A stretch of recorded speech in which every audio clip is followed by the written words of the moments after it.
Okay, just sit tight, bud. I'm gonna safety lock those, and then you and I are gonna talk for a second. A retired couple vanishes without a trace. 24 hours later, their beaten corpses are discovered stuffed inside a U-Haul truck like discarded furniture. Come on. Hands out of your pockets. The killer, their own son. But what pushed a man to bludgeon his parents to death with a fire extinguisher? Peter Allman, 64, never missed work. When he didn't show up on November 30th, 2021, alarm bells rang immediately. His wife, Elvira, 56, wasn't answering calls either. Peter had always been on time and never missed a day without letting someone know. So his coworkers quickly grew worried. Within hours, they would try calling his wife Elvira to check on him. But when she failed to answer as well, their concern grew to the point where they contacted the police. The very same day, officers would be dispatched to the family's house for a welfare check. But when they knocked on the door, no one would answer. Worried for their health, police would break into the home only to discover an even bigger mystery. Everyone was gone. It was as if the entire family had vanished. Inside the house, officers found no signs of a struggle. The rooms were tidy, and nothing immediately pointed to foul play, except for one particular detail. A white powdery substance was scattered in all of the rooms. While strange, it wasn't enough to offer any clear answers. This discovery would escalate this from a missing persons case to a murder investigation. But the real horror was captured on a neighbor's security camera. One of the neighbors had a CCTV camera pointed at the approximate direction of Peter's house. A recording from earlier that morning would reveal something disturbing. 3 unidentified men were seen carrying a large wooden box and a freezer out of the Allman home and into a U-Haul truck parked outside, sometime between 3 and 4 a.m. This discovery raised more questions than answers. Who were these people, and what are they moving at 3 o'clock in the morning? The U-Haul truck quickly became the center of the investigation. Finding it was crucial. Everything hinged on locating that truck. Police would use cadaver dogs, specially trained canines, able to smell and identify dead human bodies, to check the trucks they were searching. On the next day, December 1st, one U-Haul truck parked outside of one of these facilities would alert one of their dogs. This alone was enough for a search warrant, and officers now had full access to break and enter into the U-Haul. Upon opening the truck, the detectives would make a gruesome discovery. 2 bodies, both brutally beaten. Peter was found inside the wooden box, and Elvira inside the freezer. However, one person was still missing: their 37-year-old son, Maxim Parnov.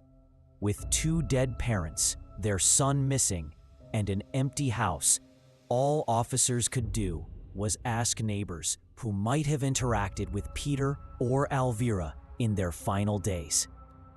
After getting contacted by one of the neighbors over the phone, they get a lead that would blow the case wide open. I get it, you're shaking. What did he tell you it happened? He said they passed, they passed, and I'm like, wait, what does this you mean? He said that they've been fighting and arguing, and he was talking to Pete, but like, he called him a liar. Pete responded with, you know, get the hell out of here, you know, and he didn't describe what happened. He said it's really unfortunate, but like, what happened is, they passed. He didn't give me any of the details about what happened. Something about a fire extinguisher, I think, but I didn't really understand him much. Piecing together the statement from this individual, it was apparent that some sort of argument happened between Maxim and his parents before their disappearance. I completely understand. So he says that he was going to Milwaukee His plan is to head in the direction of Milwaukee, to stop at like gas stations or whatever, buy prepaid debit cards for like $1,000 each, and then turn around and go back south. That way you guys think he's going north. Okay, and how is he going to get those prepaid debit cards? He's running the dead dad's card. Maxim's plan was amateur hour. Hit gas stations, buy prepaid cards, make everyone think he's going north while doubling back south. This wasn't some mastermind criminal. This was a panicked man making desperate moves with his dead stepfather's money.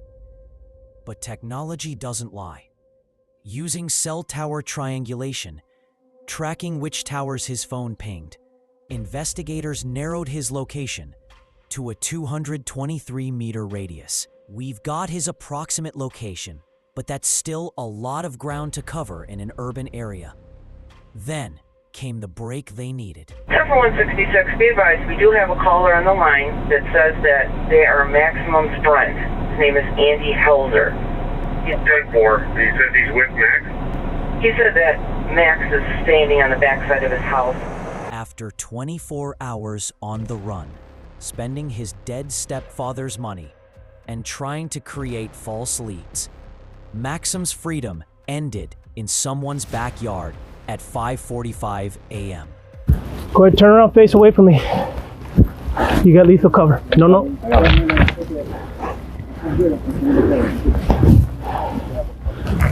90-degree offset, right there. Go ahead and put your hands behind your back.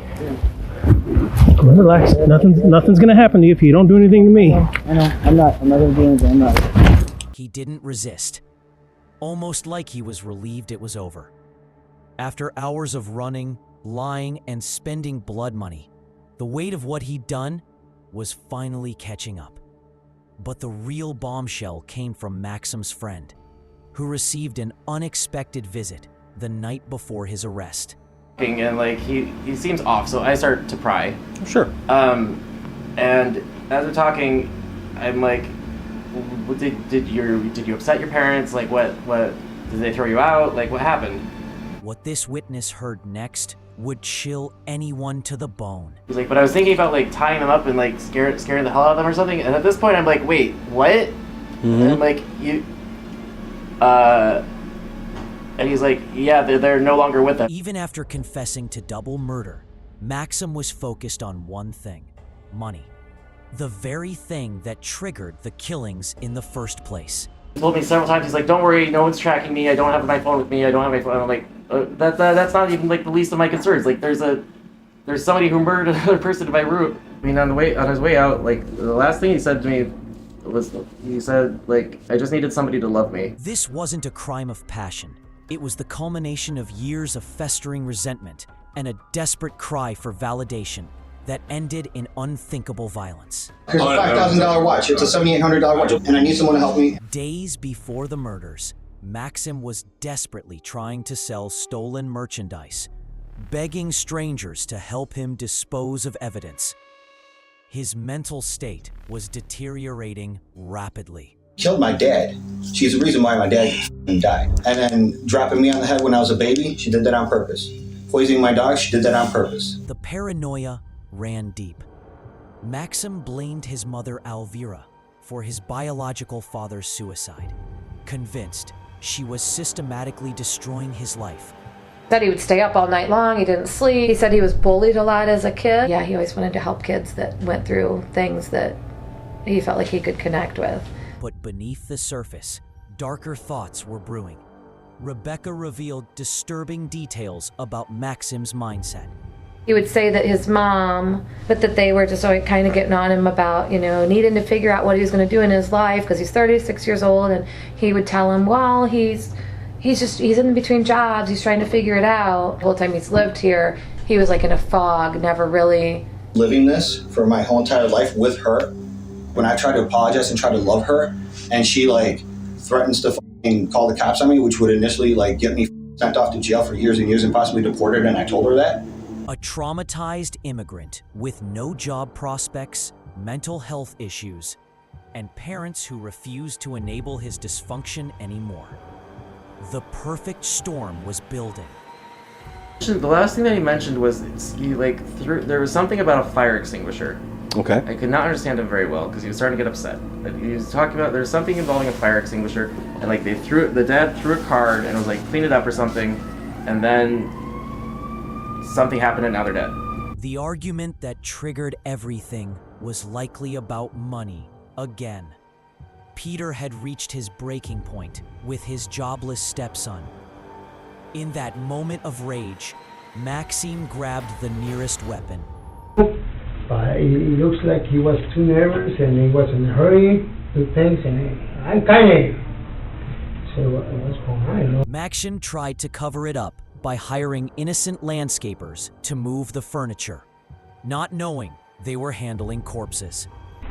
So I kind of figured out what the hell's going on because he had tape around with a plastic cover too. So I said, well, and I said, what you got there? It's too heavy, you know. I was going to say, take the fucking doors out, you know. The landscaper's suspicions grew, but he had no idea he was helping dispose of murder victims. So, but it looks like he was in a hurry. When he held the truck in the back, I said, I gotta bring the truck, but he parked kind of far away. And there was like a little sidewalk goes towards the house. I said, why you don't bring the truck over here? I said, over here, to be closer, you know. No, it's fine. So he moved the truck kind of far away. I don't know why. He goes, I got two bodies. You said he didn't say his parents said I got two bodies. Okay. So he's got two bodies. He says I got two bodies. I said, what do you mean bodies? He says, oh, I killed my parents. Maxim Parnov went on to plead guilty in the murder of his stepfather as part of a plea deal. In return, the charges related to his mother's murder were dropped. This allowed him to avoid a life sentence without parole, and he instead received 50 years in prison. Two people who worked their entire lives planning for retirement were brutally murdered by the son they tried to help, all because a 37-year-old man couldn't handle being told to grow up. The white powder scattered throughout their home, residue from the fire extinguisher used to bash their skulls in. Sometimes the most dangerous person in your life isn't a stranger. It's the family member you refuse to give up on. What signs did you miss with someone in your own life? Share your thoughts below.